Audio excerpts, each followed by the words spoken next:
নমস্কার বন্ধুরা, welcome back to my channel. শুরু করছি একটি ভিডিও। আজকে এখনকার ভিডিওর আমার টাইটেল এবং থাম্বনেল দেখে বুঝতেই পেরেছেন যে ভিডিওটা হতে চলেছে কসবা ল কলেজের যে ঘটনাটি ঘটেছে সেটাকে ঘিরে। তো এই যে মনোজিৎ, ঠিক আছে, বাবা মা সত্যি কত মানে ভেবে নাম রেখেছিল, কত কষ্ট করলো ছেলেটিকে বড় করতে ছোটবেলা থেকে। কিন্তু আজকে ছেলেটির এই যে চারিত্রিক যে বৈশিষ্ট্যগুলো আমাদের সামনে আসছে, সে তো শুধু এই মেয়েটার সঙ্গে যে খারাপ ঘটনা ঘটিয়েছে তা তো নয়, এর আগেও সে বহু মেয়ের সঙ্গে কিন্তু বলা যেতে পারে অনেক অনেক খারাপ করেছে। ঠিক আছে, মানে একাধিক কিন্তু এক্সাম্পল আমাদের সামনে এসেছে, তাই তো? সে একজনের সঙ্গে যে করেছে তা নয়, প্রত্যেকটা এখন এতগুলো মেয়ে বললো যে তাদের সাথেও কিন্তু সেম ঘটনা ঘটেছিল। এবারে এই যে ঘটনাগুলো ঘটেছে এবং এখানে ম্যাক্সিমাম ক্ষেত্রে আমরা যে দেখেছি যে সে যে কোনো মেয়ে দেখলেই তার সাথে শারীরিক সম্পর্ক একটা করতে চায় এবং ম্যাক্সিমাম টাইমে সে মদ খেয়ে থাকে। ঠিক আছে, এটা হচ্ছে তার চারিত্রিক বৈশিষ্ট্য। এমনকি যেটা জানা যাচ্ছে যে লোকাল ট্রেনেও নাকি সে ওই কলেজেরই কোনো মেয়ের সাথে খুবই বলা যেতে পারে খারাপ ব্যবহার করে, দুর্ব্যবহার করে এবং মেয়েটি কিন্তু তাকে কষে একটি থাপ্পড় মারে। তো এই যে ঘটনাগুলো ঘটেছে, এতগুলো মেয়ের সঙ্গে সে খারাপ ব্যবহার করেছে, তার যে বান্ধবী, সেই বান্ধবী কি কিছুই জানতেন না? কিচ্ছু জানতেন না। কারণ এই বান্ধবীর সঙ্গে আমরা কিন্তু তার বেশ ঘনিষ্ঠ ছবি, তারা সব জায়গাতে একসাথে গেছেন সেরকম ছবি দেখেছি। তাহলে একজন বান্ধবী যদি জানতে পারেন যে তার যে পার্টনার, উডবি পার্টনার, সে এরকম মহিলাদের সঙ্গে খারাপ ব্যবহার করে বেড়ায়, মহিলাদের সঙ্গে যা নয় তাই করে বেড়ায়, তাহলে তার কানে কি একবারও পৌঁছয়নি যখন তিনি সেই কলেজে থেকেছেন, তাই না? তাহলে কেন, কিসের জন্য মনোজিতের বান্ধবী এই সব কিছুকে মেনে নিতে বাধ্য হয়েছিলেন? মনোজিতের বান্ধবী সেম কলেজে পড়াশোনা করেছেন এবং মনোজিতের সমস্ত কর্মকাণ্ড তিনি জানেন না, এটা হতেই পারে না। কিন্তু কোথাও না কোথাও এই টোটাল ঘটনাতে তিনিও কিন্তু বলা যেতে পারে ভিকটিম, ঠিক বলবো না, তিনি এটা মেনে নিতে বাধ্য হয়েছিলেন। তার কারণটা হচ্ছে মনোজিৎ, আমরা যেটা জানতে পাচ্ছি রাজনৈতিক দিক থেকে এবং সমস্ত দিক থেকে কিন্তু যথেষ্ট ক্ষমতাবান একজন মানুষ। ফলে কোথাও না কোথাও এই টোটাল জিনিসগুলো জানা সত্ত্বেও মনোজিতের বান্ধবী কিন্তু, যেটা মনে হচ্ছে মেবি, এগুলোর প্রতিবাদ তিনি করেননি, বা হয়তো করেছেন কিন্তু ওই আর কি আবার সেগুলো বারংবার ঘটে গেছে। আজকে মনোজিতের বান্ধবী যেটা বলছেন যে এই ঘটনাটা সম্পূর্ণ কোর্ট ডিসাইড করবে, কারণ এটা কোর্টের ব্যাপার। অবশ্যই এটা কোর্টের ব্যাপার। এখন আমরা মনোজিৎকে কিন্তু এখন আমরা দোষী সাব্যস্ত কোর্টে হয়নি, সেজন্য আমরা এটা বলতেই পারি না যে সে দোষী। ঠিক আছে, তার উপর একটা অ্যালিগেশন আনা হয়েছে। এখন সে কতটা দোষী সেটা কিন্তু কোর্ট প্রমাণ করবে। কোর্টের সমস্ত এভিডেন্স হবে, সমস্ত কিছু দেখে কিন্তু সেখানে এটা প্রমাণ হবে যে ও দোষী। এখন এক্ষেত্রে শুধু মনোজিৎ নয়, আরও দুটো ছেলে কিন্তু তার সাথে অ্যারেস্ট হয়েছে, তিনজনের ভূমিকায় এখানে খতিয়ে দেখা হবে। কথা হচ্ছে মনোজিৎটা এটাতে বেশি হাইলাইট হয়ে এসছে এই কারণে, কারণ মনোজিৎ কিন্তু যথেষ্ট ক্ষমতাবান এবং সে ওই কলেজে একটা, এমনিতে তো বলা হচ্ছে সে একটা নাকি পদাধিকারী ছিল, সে একটা পোস্টে চাকরি করত, কিন্তু ওটা জাস্ট একটা উপর প্রলেপ ছিল। কিন্তু পাশ করে যাওয়ার পরও কিন্তু সে কলেজে নিত্য যাতায়াত ছিল এবং প্রত্যেকটা বলা যেতে পারে মেয়ের সঙ্গে কিন্তু সে খারাপ ব্যবহার করতে চাইতো। এবার অনেক মেয়ে, এটা হয়তো ভুল হলেও বা খুব কড়া হলেও এটা কিন্তু সত্যি যে অনেক মেয়ে হয়তো সেই জিনিসটা চুপচাপ যারা আছে তারা মেনে নিয়েছে, আবার অনেকে কিন্তু প্রতিবাদ করতো। এই প্রতিবাদটা কিন্তু এই মেয়েটাও একদম সেই ঘটনাটা ঘটার পর কিন্তু এসে প্রতিবাদ করেছে, কারণ তার মনে হয়েছে যে এটা প্রতিবাদ করাটা ভীষণ প্রয়োজন। সে কিন্তু ওই ঘটনাটা ঘটার পর সে তার সেই কলেজেরই একজন স্যারকে জানিয়েছেন এবং তিনি কিন্তু তাকে একদম সাজেশন দিয়েছেন যে তুমি যাও, গিয়ে সোজা পুলিশ স্টেশনে গিয়ে কমপ্লেন করো। ঠিক আছে, কারণ ম্যাক্সিমাম ক্ষেত্রে কি হয়, 5 বছর আমরা জানি যে লয়ের যে কোর্স সেটা হয়, তো 5টা বছর সেই কলেজে ধরুন কোনো মেয়ের সাথে যদি খারাপ ঘটনা হয় তাকে কাটাতে হবে। এবারে এক্ষেত্রে পড়াশোনার তো একটা হ্যাম্পার হবে, সেটা তো একটা ব্যাপার আছে, প্লাস প্রচুর পরীক্ষা থাকে, সমস্ত কিছু থাকে, একটা ডিগ্রি পাওয়ার ব্যাপার থাকে। তো এই ভয়ে কিন্তু অনেকে কিন্তু এটা চুপচাপ এটা কিন্তু ঘটনা ঘটে গেলেও কিন্তু কোনো প্রতিবাদ করতো না, সবাই চুপচাপ থেকে ধামাচাপা পড়ে যেত।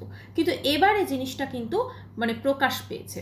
এবং আমার যেটা মনে হয় যে কলেজে কলেজে যদি এরকম ইউনিয়নবাজি চলে, এবং এখন তো অবশ্যই সেটা বন্ধ করে দেওয়া হলো মহামান্য বোধহয় সুপ্রিম কোর্টের নির্দেশে, তো আমার কথা হচ্ছে যে এরকম ইউনিয়নবাজি যেটা চলে এইটা কিন্তু আগে বন্ধ হওয়া উচিত। কারণ এখন এমন দিন চলে এসেছে যেখানে মানে বাবা মারা এই গভর্নমেন্ট কলেজে পাঠাতে কিন্তু ভয় পাবে। সত্যি কথা, আমরা যেটা দেখছি, এখনও আমি দেখছিলাম যে অনেক নিউজ চ্যানেলে দেখাচ্ছে যে মা বাবারা পর্যন্ত মানে কলেজে যদি যাচ্ছে তাদের ছেলেমেয়েরা, তারা বাইরে দাঁড়িয়ে থাকছে, কারণ প্রত্যেকে ভীত এবং সন্ত্রস্ত। কারণ না কলেজে এরকম একটা ঘটনা, এটা ভাবাই যায় না, তাই না? একটা মেয়ে বাড়ি থেকে কলেজে গেল, গিয়ে সে কলেজে তার সঙ্গে রেপ হয়ে যাচ্ছে। এবং কারণ এটা তো একটা জিনিস তো মানতে হবে যে আমাদের সমাজে কিন্তু মেয়েরা এরকম ঘটনা ঘটলে কিন্তু চেপে যায়। কারণ একটা সবসময় ধরুন মেয়ে, সে ঠিক আছে, তার একটা বদনামি হবে, তার ফ্যামিলির বদনামি হবে। এক্ষেত্রেও কিন্তু মেয়েটির কোনো রকম পরিচয় কিন্তু প্রকাশ্যে আসেনি, এবং সেটা না আসাই বাঞ্ছনীয়, কারণ মেয়েটির একটা ভবিষ্যৎ জীবন আছে। তো এক্ষেত্রে যেটা ব্যাপার যে মনোজিতের বান্ধবী, তিনি কিন্তু ঘটনার সম্পর্কে যথেষ্ট ওয়াকিবহাল ছিলেন, এবং তিনি এই ঘটনাগুলো কোথাও না কোথাও হয়তো মেনে নিতে বাধ্য হয়েছিলেন। কারণ মনোজিতের যেরকম আমরা দেখতে পাচ্ছি তার প্রভাব প্রতিপত্তি, সেটার জন্য বটে। কারণ সে যদি এই ঘটনাটা মানে এরকম প্রচুর ঘটনা ঘটেছে, তো এরকম ঘটনাগুলো যদি প্রত্যেকটা ঘটনায় প্রতিবাদ করতো, তাহলে হয়তো মনোজিতের সঙ্গে তার সম্পর্কটা অন্যরকম হয়ে যেত। আর কোথাও না কোথাও তারও তো একটা কেরিয়ার, তারও একটা ডিগ্রি, এগুলোর ব্যাপার ছিল। যদিও সে এখন বোধহয় পড়াশোনা তার এখনও বোধহয় কমপ্লিট হয়েছে কি হয় না জানি, তবে সে কোর্টে কিন্তু প্র্যাকটিস করছে। তো ওদের তো লয়ের মধ্যেই তো এরকম প্র্যাকটিসেরও তো ইয়ে থাকে, তো সেটা প্র্যাকটিস করছে। এখন ব্যাপারটা হচ্ছে আজকে কিন্তু যদি টোটাল জিনিসটা দেখা যায়, শুধুমাত্র মনোজিৎ যে বদনাম হয়েছে তার নয়, তার বান্ধবীর দিকেও কিন্তু আঙুল তোলা হচ্ছে। কারণ তার বান্ধবীর ছবি যেহেতু মনোজিতের প্রোফাইল থেকে পোস্ট হয়েছিল, এখন মনোজিৎ তো জেলে, তাহলে তার প্রোফাইল থেকে যে বান্ধবীর যে ছবিগুলো আছে সেগুলো তো পোস্ট হয়েছে, সেগুলো এখনও আছে। এবং মনোজিতের যে প্রোফাইলটা সেটা কিন্তু মানে লক করা নেই সম্ভবত। তো সবাই গিয়ে সেই প্রোফাইলের ছবি টবি সব দেখছে, এবং মেয়েটির ছবিও দেখছে, এবং অনেক জায়গায় কিন্তু আবার ভুলবশত মনোজিতের বান্ধবীর সঙ্গে যে মনোজিতের ছবিটা, সেইটা মানে বিভিন্ন মানে সোশ্যাল মিডিয়াতে পোস্ট হচ্ছে, এবং ভাবা হচ্ছে যে মনোজিতের বান্ধবী নাকি ওই ভিকটিম, মানে যে মেয়েটির সঙ্গে রেপে সেই মেয়েটি, কিন্তু অ্যাকচুয়ালি সে নয়, ওটা মনোজিতের বান্ধবী। এখন মনোজিতের বান্ধবীও কিন্তু এই ঘটনার দ্বারা যথেষ্টভাবে তারও কিন্তু নামটা বদনাম হয়েছে বলাই যায়। তাকে সবাই প্রশ্ন করছেন, এখন তার কাছে সবথেকে বেশি যে প্রশ্নটা আসছে সেটা হচ্ছে, তিনি কি কিছুই জানতেন না? মনোজিতের এরকম দুশ্চরিত্র লম্পট একজন ছেলে, সেটা কি কিছুই তিনি জানতেন না? এতগুলো মেয়ের সঙ্গে সে খারাপ ব্যবহার করেছে, সত্যিই কি তিনি কিছু জানতেন না? আর যদি তিনি সেটা জানতেন, তাহলে কেন মনোজিৎকে বদলানোর চেষ্টা করেনি, বা কেন তিনি মনোজিতের সঙ্গে সম্পর্ক রেখেছেন? এই কথাটা কিন্তু সবাই তাকে ম্যাক্সিমাম জিজ্ঞেস করছে। দেখুন, কোথাও না কোথাও এটা তো ঠিক যে স্বার্থের জন্য আজকে মানুষ যা খুশি করতে পারে। এই স্বার্থের জন্যই কিন্তু হয়তো তিনি মনোজিতের সঙ্গে সম্পর্ক রেখেছিলেন, কারণ মনোজিৎ সেই কলেজে বা মনোজিতের প্রভাব প্রতিপত্তি সমস্ত কিছুর দিক থেকে হয়তো। কিন্তু আজকে যদি আমরা দেখি, মনোজিৎ তো জেলে, কিন্তু ওর বান্ধবীকে কিন্তু বাইরে মানুষের জবাব, এত লোকের প্রশ্নের জবাব কিন্তু তাকে দিতে হচ্ছে। সবচেয়ে দুঃখজনক যে ব্যাপারটা, সেটা হচ্ছে মনোজিতের সঙ্গে তার ছবি থাকার দরুন তার ফটো কিন্তু সোশ্যাল মিডিয়াতে একদম ঘুরে বেড়াচ্ছে পুরো। তো সেই জিনিসটা তো অবশ্যই তার একটা প্রাইভেসিকে ক্ষুণ্ণ করছে, তাই না? আজকে তাকে এই জিনিসটা ফেস করতে হচ্ছে। আজকে দোষটা করলো মনোজিৎ, কিন্তু ম্যাক্সিমাম জিনিস হয়তো তাকে ফেস করতে হচ্ছে। মানুষ তাকে জিজ্ঞেস করছে, তুমি কেন এরকম একটা লম্পট ছেলের সঙ্গে, দুশ্চরিত্র ছেলের সঙ্গে সম্পর্ক রেখেছিলে? কারণ মানুষজনও তো এতে অবাক হয়ে গেছে যে এরকম দুশ্চরিত্র লম্পট ছেলে, যার একটা বান্ধবী থাকার ছিল, ঠিক আছে, এবং তার বান্ধবী তো খুব একটা তো খারাপ সে দেখতেও নয়, কোনো কিছুর দিক থেকে নয়, রীতিমতো স্মার্ট, যেমন আজকালকার দিনে সেরকম, এবং সে একজন লয়ার, উড বি লয়ার। তো তাহলে কেন এরকম একজন মানে লাইফ পার্টনার, বা এরকম একজন বলা যেতে পারে পার্টনার, ঠিক আছে, এরকম একজন গার্লফ্রেন্ড থাকার পরও সে কেন বারবার মেয়েদের প্রতি আকৃষ্ট হতো, এবং প্রায় প্রত্যেকটা মেয়ের সঙ্গে সে এরকম শারীরিক সম্পর্ক স্থাপনের জন্য তাদেরকে জোর দিত? আজকে কয়েকটা ঘটনা আমাদের সামনে আসছে, কয়েকটা মেয়ে মুখ খুলেছে, কিন্তু এমনও হতে পারে এমন অনেক মেয়ে আছে যারা হয়তো মুখ খুলতে পারছে না, বা তারা হয়তো মুখ খুলতে চাইছেও না। তার কারণটা হচ্ছে কোথাও না কোথাও তাদেরকে হয়তো এইগুলোর লোভ দেখিয়ে, যেমন আমরা জানতে পারছি যে মনোজিৎ বলেছে যে এই কালীঘাটে এত বিঘা জমি দিয়ে দেবো, আমি আমার প্রভাব প্রতিপত্তি বেশি। তো এইটার জন্য হয়তো অনেক মেয়েরা সত্যি এটা বিশ্বাসও করে বসতো। মোটমাট আজকে এই টোটাল ঘটনাতে কিন্তু মনোজিতের বান্ধবীরও যথেষ্ট বলা যেতে পারে ক্ষতি হলো। তার একটা যে সোশ্যাল যে একটা বলুন একটা প্রেস্টিজ, সেটা কোথাও না কোথাও আজকে হ্যাম্পার হলো, কিন্তু শুধুমাত্র মনোজিতের জন্য। সেই জন্য লাইফ পার্টনার চুজ করার ক্ষেত্রে অবশ্যই সাবধান থাকতে হবে, এবং যদি জানা যায় যে লাইফ পার্টনার এইরকম প্রকৃতির, তাহলে কিন্তু তাকে ছেড়ে বেরিয়ে আসাটাই কিন্তু শ্রেয়। সে যতই তার মানে প্রভাব প্রতিপত্তি থাক আর যতই তার স্বার্থ থাক, এই সব কিছু মিলেমিশে কিন্তু কোথাও না কোথাও এই ঘটনাগুলো কিন্তু অনেক কিছু আমাদেরকে শিখিয়ে দিয়ে যায়। আজকে মনোজিতের বান্ধবী এই যে কথাটা বলছেন, এটা কোর্ট ডিসাইড করবে, এটা আমি বলার কেউ না, বা আমার বলা ঠিক হবে না। তিনিও মনে মনে জানেন যে মনোজিৎ কতখানি দোষী, কারণ তিনিও মনোজিতের সঙ্গে কিন্তু অনেকগুলো বছর কাটিয়েছেন, ফলে তিনি খুব ভালো করে জানেন এই যে এতগুলো মেয়ের সঙ্গে মনোজিৎ বদতমিজি করেছে, তো সেগুলোকে কি কিছুই জানতেন না? অবশ্যই তার কাছে কমপ্লেন গেছে, হয়তো তিনি সব জানতেন, কিন্তু না জেনেও জেনেও তিনি না জানার ভান করেছিলেন এতদিন।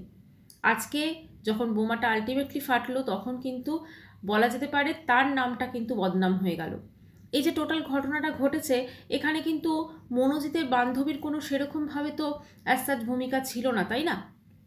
কিন্তু আজকে এই টোটাল ঘটনায় ওই মেয়েটিও কিন্তু বলা যেতে পারে এক প্রকার বদনাম হয়ে গেল।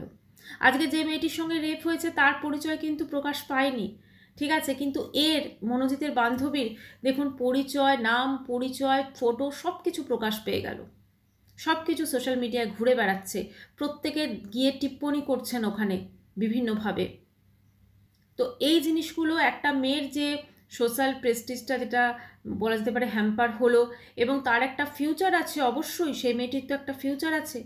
আজকে মনোজিৎ যদি জেল থেকে ছাড়াও পায়, আমি জানি না ও মনোজিতের সঙ্গে সংসার করবে কিনা, বা ওর করা উচিত হবে কিনা, ঠিক আছে, কিন্তু একটাই বলবো যে লাইফ পার্টনার বা যে কোনো পার্টনার চুজ করার ক্ষেত্রে তো অবশ্যই সাবধান থাকতে হবে। আজকে যে নির্যাতিতা মেয়েটি, তার নাম পরিচয় প্রকাশ পায়নি এবং তার সাথে এরকম একটা ঘটনা ঘটে গেল, ঠিক আছে, তারও কিন্তু লাইফে এগিয়ে যেতে যথেষ্ট কষ্ট হবে। তার কারণটা হচ্ছে সে কখনোই এই স্মৃতিটা কিন্তু ভুলতে পারবে না, এই যে এতটা খারাপ স্মৃতি। এবং আমি জানি না যে ওর তো একজন বয়ফ্রেন্ড ছিল, মেয়েটি শোনা গেছিল, তো তার বয়ফ্রেন্ডের সঙ্গে এখন কি পরিস্থিতি, বা তাদের সম্পর্ক এখন কীরকম এই ঘটনার পর।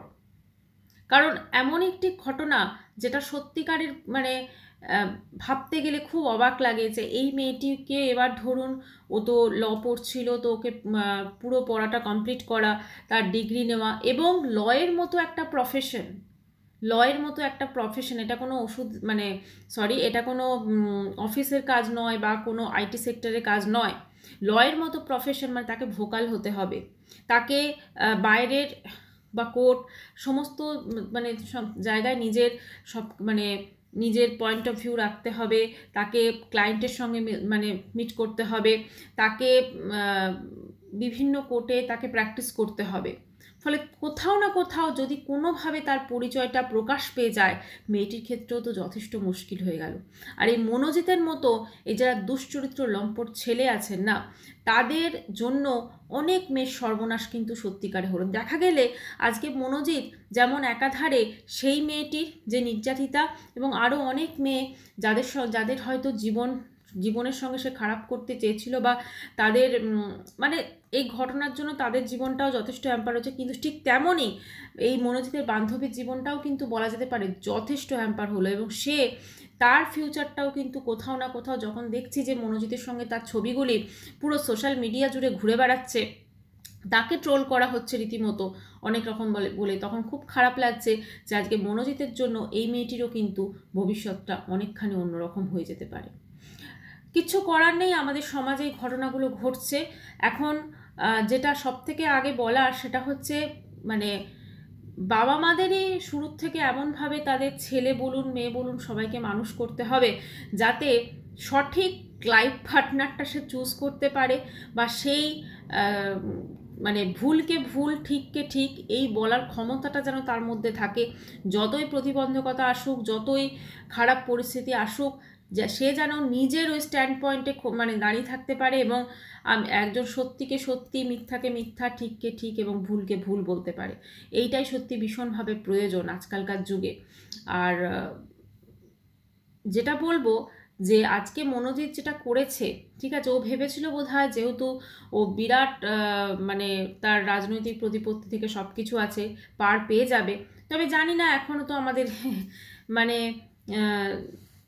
তিলোত্তমার 1 বছর হতে চললো, সে কিন্তু এখনও বিচার পায়নি। তাহলে এই যে মেয়েটির সাথে মানে হলো, যেটা মনোজিৎ যেটা করলো, তাহলে এর বিচারটা হবে তো? এইটা প্রশ্ন কিন্তু আমাদের সকলের মনে মনে। যাই হোক বন্ধুরা, একটাই বলবো, জিনিসটা সত্যি খুব প্যাথেটিক। আমরা যতই মনোজিতের বান্ধবীকে ট্রোল করি না কেন, যতই তাকে করি না কেন, আজকে কোথাও না কোথাও সেই মেয়েটিরও কিন্তু বলা যেতে পারে জীবনটা কিন্তু বরবাদ হলো একাধারে। যদিও হয়তো যদি তার ফেসটা কোনোভাবে রিভিল না হতো, যদি তার কোনো পরিচয় না জানা যেত, তাহলে হয়তো এতটা হতো না। কিন্তু তার নাম, পরিচয়, তার ফেস সমস্ত কিছু রিভিল হয়ে গেছে, এবং সত্যি এটা খুব প্যাথেটিক। সেই মেয়েটির জন্য তো অবশ্যই, সেই মেয়েটির বাবা মায়ের জন্য, আর অবশ্যই নির্যাতিতার সঙ্গে যেটা হয়েছে সেটা তো মানে খুবই দুঃখজনক, কিছু বলার আর অপেক্ষাই রাখে না, তার বাবা মা সব কিছু মিলেমিশে। তাহলে দেখতে গেলে মনোজিৎ দুটো মেয়ের জীবন বরবাদ করলো, দুটো মেয়ের জীবন। একটা তার নিজের বান্ধবী, ঠিক আছে, আর একটা হচ্ছে সেই নির্যাতিতা। কিছু করার নেই, কিছু বলার নেই, সত্যি কথা। মানে আমাদের এই তিলোত্তমার বিচারটা তো এখনো দেখতে পেলাম না আমরা, কাজেই আর কোনো কিছু সত্যি কথা দেখতে পাবো কি না, ঠিক আছে, এটা ভেবে খুব আরও অন্যরকম লাগে। যাই হোক, একটাই বলবো যে যে নির্যাতিতা, সে যেন তার জীবনে এগিয়ে যেতে পারে, তার জীবনটা যেন, এই খারাপ ঘটনাটা ভোলা কোনোদিনই তার পক্ষে সম্ভব না, তবু চেষ্টা করে যেন সে সামনের দিকে এগিয়ে যায়। এবং অবশ্যই মনোজিতের বান্ধবী, তারও যে এখনকার যে পরিস্থিতি, সেটাকে ভুলে সে যেন সামনে এগোতে পারে। ভিডিওটি এখানে শেষ করছি। চ্যানেলটি ভালো লাগলে সাবস্ক্রাইব করুন। বাই।